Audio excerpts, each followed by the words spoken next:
In today's episode, I am chatting with Kelly Hogan from Mathematically Enthused. I have been chatting with Kelly a bunch over on Instagram over the past few years when she had a different Instagram name and throughout her different teaching positions. Kelly is a former classroom teacher turned K through 6 STEM teacher in Long Island, New York. She loves all things math and is passionate about bringing practical and functional math skills into her STEM or STEAM lessons. She's a level 2 Google certified educator and loves helping other teachers simplify their day through the use of Google technology. When she's not teaching, Kelly loves working out and hanging out with her family, friends, and her husband, and of course, her little puggle, Rowdy. This episode was so much fun, and Kelly has such a great experience from being in the classroom and into the STEM space that I know you're definitely going to connect with. And she even has some awesome tips and tricks of what she has done in her classroom that I definitely want to use in mine, and I'm sure you definitely want to use in yours. I can't wait for you to listen to this interview.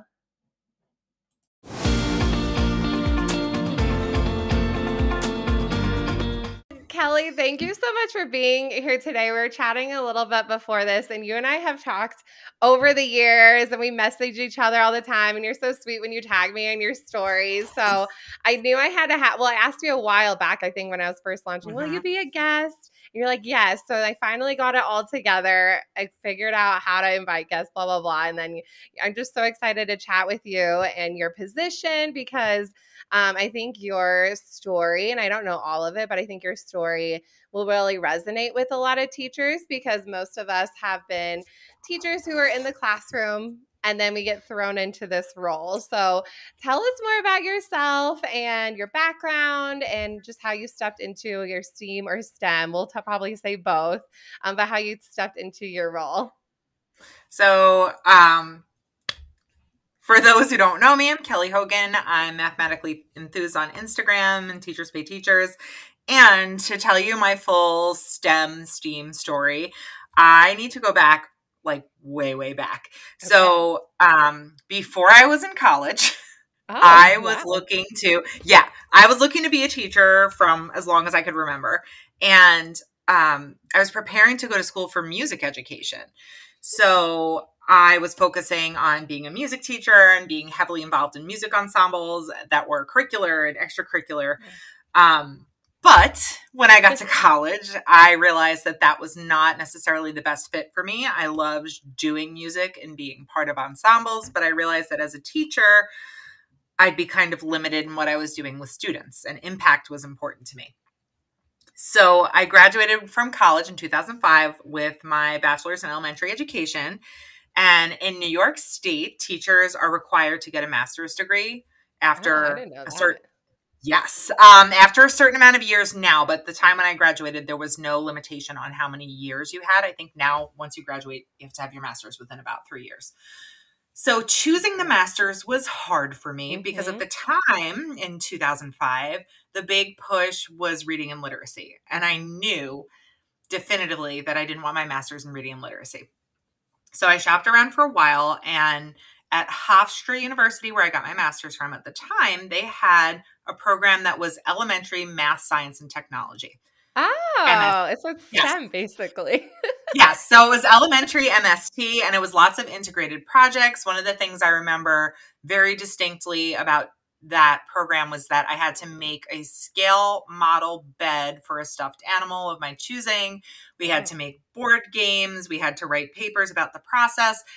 I actually fell in love with math through that program, which is kind of interesting. But I had friends who, after we graduated, were getting jobs as the science teacher in schools where science was a push-in or where they were just specialized and departmentalized at the elementary level. STEAM and STEM wasn't a thing. It wasn't a job at the time. And I was just kind of using it to enhance my toolbox and my work in my classroom with my kids. I have taught every classroom grade except for second. At some point in time, I have taught everything from K through 6. And I was happy in the classroom. And then I ended up teaching math AIS for about a year and learned that was not my thing. Love math. Did not love math AIS. So I was kind of looking around and thinking about where my next career move would be, what would my shift be. And the district right next door to mine had an opening for an elementary STEAM teacher. Perfect. And I read all the bullet points on the job and was literally floored Mm-hmm. because I was like, that's the job. That's the job I want. So I interviewed in April. I was offered the position a couple weeks later. And then I was appointed in May of 2021. And I have been in that STEAM mindset ever since. I've never looked back. But the irony is that if I go back to my high school experience, I always did want to be a special area teacher.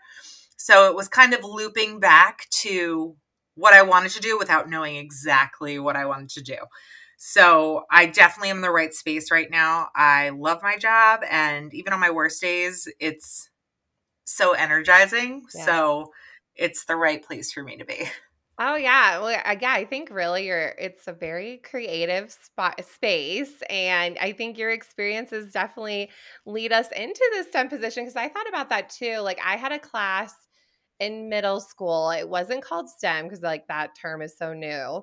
But it was called Mhm. technology, but all this stuff was STEM based. So you had all these stations, there's robotics, there was stop motion, there was like these laser cutter things. So I'm like, I've always loved science and hands-on stuff. So it just makes sense, like, so probably same with you, like, oh, this makes sense why I'm in this role. And your master's pretty much is STEM. So Yes, that program has evolved and it's actually now called Masters in Elementary STEM yeah, Education. yeah. So it's really interesting. But I was also always a very love science and technology. So Mm-hmm. it just it was the right hat to put on, and it kind of found me at the time that I needed it to find me. So I could not be any happier than I am right now. Oh, good. I'm so glad. I'm glad it was like it's a hard but fun transition. Yes, yes, What definitely are hard. I would yes. definitely describe it as hard. It is, yeah, it's hard. I think being a classroom teacher though before, I bet you see this too, is super valuable because you know how to plan. You've obviously taught all the grades. So I think having that experience instead of there's nothing wrong with just jumping into STEM, but I think having that background in education and classroom management and planning a lesson and figuring it out really, really helps in your role a ton. I see that a ton for myself. 100%. 100%. hmm I can't imagine coming out of a teacher education program into STEM without having a little bit of classroom time first, because it is amazing how much management it takes. Oh yeah. I That's like the biggest thing. I'm like, "Oh my gosh." It's like, wow. It's like sometimes I'm the mean aunt.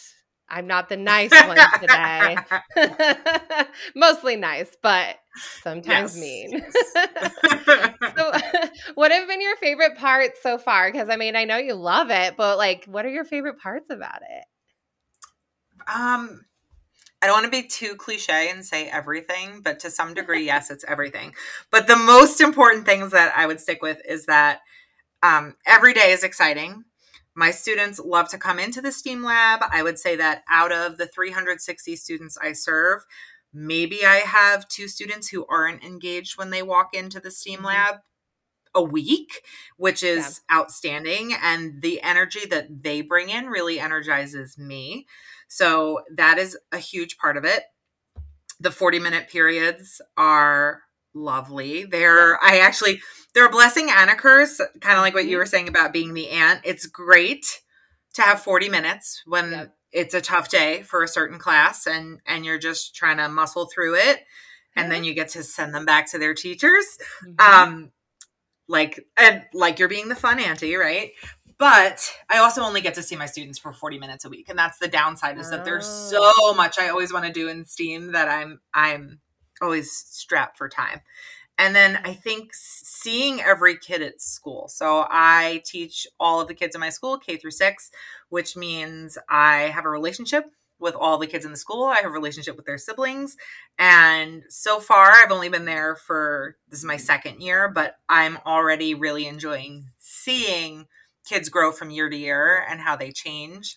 And it's really just, it's amazing how I was concerned about the short periods not being able to build relationships with my students. Mhm. And you have a different kind of relationship, but it's Yeah. so long term, and I love Yes. that. It's so true. Like I was talking to my kids, my fifth graders, and I think my first year with them, first, second, I'm counting on my hands. First, second, third, fourth, fifth. So I knew them since first grade. And it was cool. Like they're like, we don't remember the person before you. I'm like, well, that's nice. But it's just like cool to see them over the years. And I have like pictures of them. And it's just like that is something you don't always get as a classroom teacher. Mhm. Unless you loop with them, which I don't know why you want to do that. But yeah, it is so cool. I love that. And I didn't know you only taught them once a week. So how do you structure your projects? That's a lot of people do that. Like that's hard. Yes. So to add on to that, I see them 40 minutes a week, and I have 1 minute between classes. What? Yes. Oh yeah, Which I need to know normally what do you means do? which normally means I actually have students waiting outside my room as I'm Mhm. releasing them, because as teachers, most of us are on time, if not early.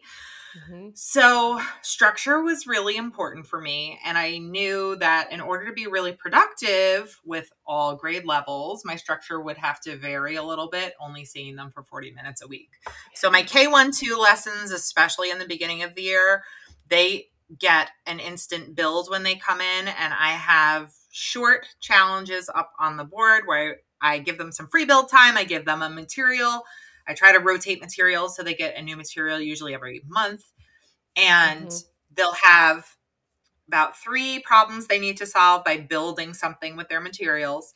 Then they get a quick brain break because my little guys need movement. So if I can theme it with what we're Mhm. doing for the day, I theme it with what we're doing for the day. Then I usually have a short video or a short read, and then we go back into a challenge. The second half of the year, I stretch out the lessons more to be like 1 week is our background and plan, and then the next week is our build. Then Mhm. with 3 through 6 is a little different. It's obviously a lot faster pace because those kids are doing more in-depth projects. Yeah. So they kind of come into a do now. And the do now sometimes is just as simple as get your materials from last week and chat with your group about what your next steps are. And then I do a mini lesson. I know I was just listening to, I'm not sure if it was your most recent episode, but your structure of Pretty. your classes. Mhm. I was doing like the same thing. I'm thinking about the pie piece, right? So you have the Mhm. large pie piece is not really teacher time. So I do about 5 to 10 minutes. Some weeks it's honestly just reviewing what we did last week and Mhm. reviewing hot glue safety because that comes up Yeah. again and again. I And then, know. yes. And then they'll have about, depending on how much talking I do, 20 to 25 solid minutes of building, and then 5 minutes of cleaning like crazy. And I try to get Mhm. them in line early. So Yeah. really my time on teaching is about 35 minutes with the Mhm. cleanup, with everything else that's going on. So the do now time is super valuable for me in my structure because it gets them moving and doing something from the moment they walk in the door. And it helps me transition because I only had 1 minute on the clock between classes. Yeah. So sometimes when I'm really Absolutely. desperate, if I'm very behind with my littles, I'll, instead of reading them the Mhm. book that we're working on problem solving from, I'll play it on YouTube just to give Yep. myself time to set materials. As much as I love to read to them, I do sometimes just need the time to Yep. swap over from my big kids to my little kids. Cause sometimes my Thursdays, especially today happens to be a Thursday when we're talking to each other. And my Thursdays are, I have fourth, second, sixth, second, fifth. So it's a lot of flipping materials Oh. all day. And Whoa. that, Yeah. yes, yes. So if I could choose, I would love to have all of my fourth grades one day and my sixth grades another day, but that really wouldn't work in our school. So um, yeah, so it's Oh, similar structure to what you're doing, but I my know. pacing obviously is a little bit different. Very similar to your structure. However, our projects, from what I've heard you talk about on the podcast and seen you share, is that your projects last about a week, where my projects, my fourth graders finished up their mini golf design project, and it took them about probably 8 weeks, but it was one session per week. Yeah. So Well, that I makes really sense though. And I have to backwards plan a lot. I have to really think yep. about what I want the end of the project to be, where I want it to land. So my sixth graders right now are making playable winter carnival games for the week before our holiday break. And they have to be done without a doubt by Thursday, December 15th, because we'll start on Friday, December 16th. So I really had to count back, and I'm hoping we'll make it, because I gave them more time than last year. But we had Veterans Day on a Friday, and we had our school fundraiser on a Friday that the kids were in all day. It's a lot like field day. So when I lose a week with them, it's a big hit. It's a big hit. Oh yeah, it totally is. It is. But I'm glad, I appreciate you like explaining that, because I think, like I said, your situation is more common, seeing the kids once a week. And I think some teachers, and you might have experienced this struggle with like doing a longer project with the older kids, just like how do you structure that? And of course it's not perfect all the time. And you just have to figure out how it will work out. And it's okay if it takes long. But I think if you have natural breaks in the project, it's probably really doable carrying it on every week. It's not ideal, but your older kids can handle it too. So how do you store everything? I'm sure people are asking, probably thinking that. Goodness gracious. That is my biggest, I would say the biggest pit in the peach, right? So I have a classroom that prior to my arriving there was converted from what used to be our computer room and a very small science lab into one STEAM classroom. So I have a lot of space. I have about 1,300 square feet, which in theory sounds like a lot of storage space. Yeah. However, I do have cabinets, and the cabinets are chock full of stuff from science kits and stuff from donations, and storing is really hard. I learned last year that one of the things that I can't do is have multiple large builds going at the same time. So my 4th grade does a large build the first part of the year. When they're done, my 6th grade right now is doing a large build. Then my 5th grade will do a large build next, because I have about 3 or 4 storage cabinets that I can use for student storage. And beyond that, I don't really have storage space. So we do a lot of what I call with the little guys deconstruction projects, where it's like, put it up for a day, take it down. We're using paper towel tubes, and we're taking them back down and putting them away. So that really helps with the space management and the project storage. Last year, I made the mistake of doing a couple cardboard projects at the same time, and I was literally buried in cardboard in the lab, and I was miserable.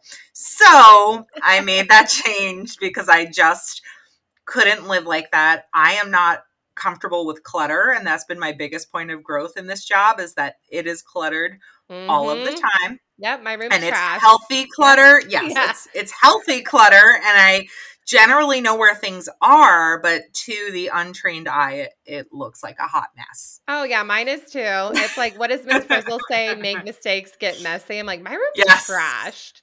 Like, I'm the same. Like, I have like a big room, but also like no storage. So there's just stuff everywhere. Like, I have my well, you're getting a wagon soon. I have my wagon just chilling. I have like all my stuff. I have like I have my Cricut machines out, cutting stickers. Like, it's trashed all the time, but it's very, very organized. Yes. Is there anything else that surprised you? I mean, the storage, your time, like what, like coming out of the classroom, getting into this, you're like, whoa. I touched on it a little bit earlier, but honestly, it was the amount of classroom management that it took, because as a fairly established classroom teacher, when I left the classroom to go to AIS, I already had about 12 years under my belt. And then when I went into STEAM, so now I had 13 years, and I thought, all right, I have systems. I know my systems pretty well. I feel very comfortable with them. So I thought I had it on lock, and I was just going to walk in and my systems were going to work. And some did, and some didn't. So what I didn't realize was how many more systems I needed last year. And this summer, I spent a lot of time just thinking about systems that would help class run smoother and create a calm experience with clear expectations for my students. So I have even more systems this year than I have probably ever had. And could I use a few more? Probably yes. But it feels a lot better in my classroom this year with more systems. So I would say I have at least twice the amount of systems in place that I did when I was a classroom teacher. And I didn't expect it to be that much more. Yeah. Yeah, I agree. Yeah, I felt the same way because I'm all about classroom management ever since I started teaching. That was like the biggest thing I had to work on. So I'm like huge on that. And there's so many things I did so wrong my first year. Like I think I talked about this, like the crayons. I had a big bucket of crayons. Someone ate them and spit them out. So I'm like, well, that didn't work. Like, that's not good. But yeah, I totally agree with you. And it just comes with time and how things are moving in your room, and it depends on the project. Sometimes Mm-hmm. I think I've noticed that for sure. Like, oh, or the grade. Some grades can do Yes. certain things and some can't. Well, and I was just going to say that, and I think yes, some grades can manage a lot of materials. Some grades can't manage as many materials. And also from year to year, sometimes the grades are not the same personalities. They're not the same kind of maturity. And I've Yep. had to adapt and change some things even from last year that I did because they just didn't fit with the Yeah. incoming group. And not because they couldn't meet the expectations, but because the constraints had to be modified a little bit to require less materials to be used, or Mm-hmm. to simplify some of the building that we were doing, or be really specific about how to use Scotch tape. Yeah. Which is something I never thought I would have to teach anyone how to use Scotch tape, because I remember using Scotch tape as a kid. I am shocked at how many young hands need explicit direct instruction about how to use a tape dispenser. Yeah. I did not expect that last year, but this Like, year comes I'm rocking and out. rolling. Yeah, it's like Yes. dangling everywhere. You're like, no, Oh my goodness. no. We That's were just funny. making parade balloons today with second grade. So I was Cute. teaching them that if we can't rip the tape off, we can use our scissors and we can cut the tape off the dispenser, because otherwise we'll be there all day trying to tape things. Oh, yeah. It's so funny you said that because one girl I interviewed, it was Jen. We were talking about tape too. It's a real thing. I never thought. Seriously. I'm all about the tape situation too. I did last year too. That was one of my other big shockers, was masking tape. Kids who couldn't physically rip the masking tape without like closing it. Like it would just be a string of closed tape. And that didn't even dawn on me as a muscular skill until kids started doing it. And I was like, oh my gosh, I need to teach them how to rip the tape. Yes. Yeah. We're in the business of life skills right here. If they Yes. don't learn anything from us, at least they know how to use tape. They'll know how to use tape. They'll be able to wrap a present like you won't believe. Oh, yeah. I actually have a lesson. I've done that. And the kids got so mad at me. It was like they had to find the area and perimeter of the wrapping paper that they were doing and how many pieces of tape. They had to choose a method. And the kids did not like that project. I'm like, have you guys ever wrapped a gift? Most kids had it. I'm like, oh, well, this is a good life skill. I haven't done that one in a while, but it was interesting. Yeah. Oh, I'm sure it was. So I know because you leave the nicest feedback on my TPT store. I always know it's you, and it's just so kind of you. I'm like, oh, you made my day. You left one the other day. But thinking of the resources I know you've used, what have been some of your favorites of mine that you've seen success in your classroom? I've used a lot of them. Aw. My favorite, honestly, this year is the Makerspace menu. I know you also have an episode where you talked about that, so I'm going to plug you for you. People should go back and listen to that episode if they're interested in this. So the Makerspace menu has been a huge time saver for me. When I took the STEAM role last year, I always had STEAM budgeting on my mind, and my kiddos thinking differently about their tasks and having some strong constraints in place. And in my mind, I was going to create STEAM Lab money and thing out. And then I heard you talking about it, and I was like, why am I going to sit down and build this all out myself when I can just get the resource and give myself peace of mind?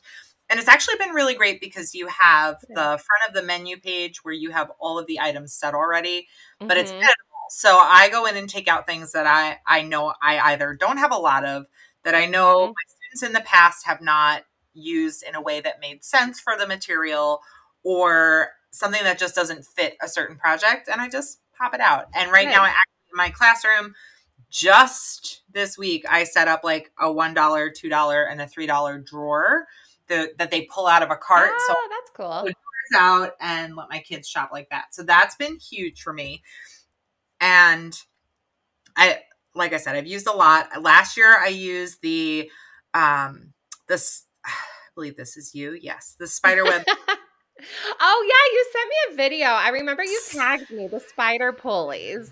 You did. Yes. So I did that with my kindergarten last year. Kindergarten this year is not quite ready for that. They're very young. They're Yeah, same. four turning 5 instead of Yes. 5 turning 6. Yeah. So they're not ready for that just yet. But when we did push pull, we did that last year. That was super fun for them. And my students do a board game project, and we use a lot of the materials from your STEM survival camp board game unit. But what I do is we don't use exterior outdoor materials because we do ours in the winter. Oh, perfect. And the thing I've been using a lot lately is your Google Classroom, Google Suite posters and your hot glue gun posters. Aw. So I use them when I'm teaching my students hot glue safety because they don't really know a lot about the parts of the hot glue gun.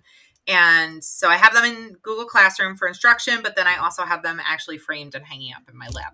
Oh, they're framed. Ooh. They are. They're printed on cardstock with color ink. They need to stay nice. That's so cute. I've never thought about framing the posters. That's adorable. You have to So send me a picture. frames, yes, I will. Frames and command strip frame hangers. They're like Velcro. Yeah. Fantastic. Mm-hmm. Cute.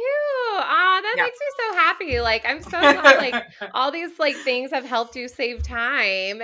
I love the menu too. Like that, I was playing around with it for years, and then I was like, how can I make this make sense for other people? And I just added an update. I don't know if you've used it yet. I just added it like a few weeks ago, but it's like a table, so they have to write down like the items, how many, and then how the total cost, which your math brain would love. And I just added it, and my kids are like, oh, I like this update. I'm like, perfect.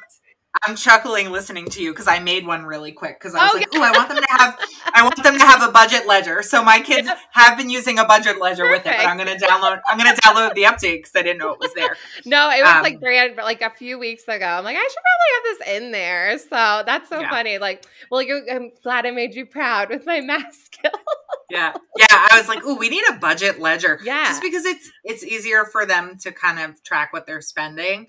So, so that's awesome. I'll download that because I just been printing all of mine from a single project I made for the kids instead of actually adding it to my resources. That's so really so I'll download that. Yeah, I love the menu, and it's great. What I love about it, and what I love about having budgeting as a constraint in STEM and STEAM is that having done it without the budget last year, going to using the budget this year, the change in the conversations in gathering materials is so powerful and so impactful because they're really evaluating what they actually need versus I'm just going to take it because it's there. And I find that we're creating much less waste because of that as well. Yeah. And as a human being, but also as a STEAM teacher, waste is really important to me, and I'm trying to reduce waste as much as I can. It's inevitable because we do build out of recycled materials, but I like to think that before we recycle, those materials are kind of getting a second life before they actually become actual recycling or trash. So, but I do try to reduce waste as much as possible, and the budgeting has really changed that piece for me. Oh, I see that too. And you probably see this. You don't have to restock as much, and it keeps them super independent. Like they have their little list, and they're very thoughtful. They're like, oh, I don't have enough money for this. I'm like, well, you have to make a choice. Like that's how it is if you're remodeling a house. You don't have unlimited money. That's just, you have to be creative with what you got. I love it too. I'm like obsessed. And I don't know if the kids laugh. I'm like, I'm the banker and I'm the cash register. I am all the roles. And they just start laughing. What I framed it for when I started budgeting with the kids was when you decide you grow up and you might want to be an engineer. Engineers do have constraints like this when they're working for companies to engineer video games. They have a finite budget for that video game. Maybe, they pitch their idea and their idea. Oh my gosh, it just sounded like my mom. They pitch their idea and their bosses love it. But then they say, okay, yeah, you can make a mock-up for $3,000. And if you can't do it for $3,000, then you can't do it. Yep. So I'm trying to drive home the message that for those who already know they have an engineering mindset and they want to be engineers, that it's not all sunshine and roses and just making what you want. You have to actually budget and plan and just think about what you're doing. And that is part of the engineering design process. Yeah. But, and you might like this too. So part of my process for them is after they budget, I also have them write up a plan, and I have them write up from 3rd through 6th, they write the first 5 steps of their plan. So as a group, they'll write what they're doing. And we talked about how we're not writing get the materials, but we're writing attach cardboard A to cardboard B. So after they write the first 5 steps and their budget, because I am working like 1 week at a time, they'll submit it to me. I bought a stamp that says building permit approved from Zazzle. And I read through their plans. I look at their diagrams and labels, and I look at their budget and just check that their math was right. And I stamp them for approval. And then the next time they come in, they get to shop and they can get whatever change they need and all that kind of good stuff. And it has been so much fun for me, honestly, even with the stamp. But it's really changed the way projects are flowing to have those, you know, and for some kids, yes, they don't want to work with a plan in front of them. They just kind of want to dive in and go. So that's why I only said 5 steps, because after those 5 steps, they are going to dive in and go. But I want them to have something to start with, because often I found last year that when they didn't have a place to start definitively, there was a lot of, I don't like this anymore, I want to start again. And I don't see that as much this year. Interesting. That is so cool. I've never thought of having, it's almost like writing a how-to. I've never thought of that. But that's so smart. And especially carrying it on the weeks for them. They're not, oh, I remember I was going to do this. Like, oh, that's what I was working on. That is a cool way to plan. That's like, that's really good. It was in part from hearing the I Heart STEAM podcast. She had some ideas that were similar to that, and my own thinking about it. And then the stamp, I just kind of got the idea in my head. So it took off, and that stamp was not cheap, but it was worth the money. Yeah. And you teach everyone, so you'll use it a ton. Yes. Well, I appreciate you sharing all this stuff, and I'm so excited I know other teachers are going to want to reach out to you, because I'm sure that your story is so much like theirs, so much like mine. But where can they find you, and do you have anything you want to share with them? Just that I would love. Cool. I am Mathematically Enthused, which is a really long handle, but I'm Mathematically Enthused on Instagram. I'm Mathematically Enthused on TikTok, though I don't post as much or interact as much on TikTok, but I consume a lot. I am Mathematically Enthused at Gmail. I do have a blog that I am slowly building at mathematicallyenthusedblog.net, and I am super responsive on Instagram. So that's really the best way to get me. But I'm happy to answer any questions that anybody has, especially if they're considering making the change from classroom into STEAM, as I'm sure you are in your role as someone who's also a STEAM coach. So anyone has any questions, anyone wants to figure out how to turn a math lesson into something STEM or STEAM, just to put some energy into it, I will talk to anyone. I also happen to be an extrovert, so there's no wrong way to contact me. I'm good. Oh, I know. You're super easy to talk to. Okay, I have to ask you this. Were you Teachosaurus Rex? Yes. Okay. Yes. I thought so, because I'm pretty sure that was Kelly. And I'm like, because we've been talking for years then. Like, I was right. Yes. I was like, I'm pretty sure I went through 3 iterations. So when I first started my store, I was in a district that had some strong views on social media. So I was Teachosaurus Rex. My name was not attached to it in any way. I was kind of like afraid to be found out. I no longer teach in that district for many years.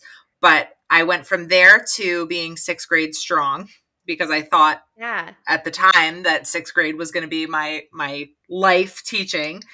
And then I made the switch to Mathematically Enthused sometime between going to 6th grade and AIS, because math is my wheelhouse as a classroom teacher. So it was only natural that when I went to STEAM, I'd come here, and I just kept Mathematically Enthused because I will talk math all day, any day. So it just kind of fit. But that's so funny that you remember that, because I was like, I don't think anyone really remembers me being in this space as that, because I was only Teacher Source Rex, I think, for about 2 years. Yeah, but I think I still have the email for it. Yeah. I was like, I'm pretty sure that's her. I'm pretty sure. Yeah, that's so me. funny. Well, I love chatting with you. I appreciate you so much. And I'm just excited for this episode and just where your journey in STEM is going to be. So thank you again for being so here excited today. Thank you for having me. This was a blast. Good. We'll chat soon. Yes.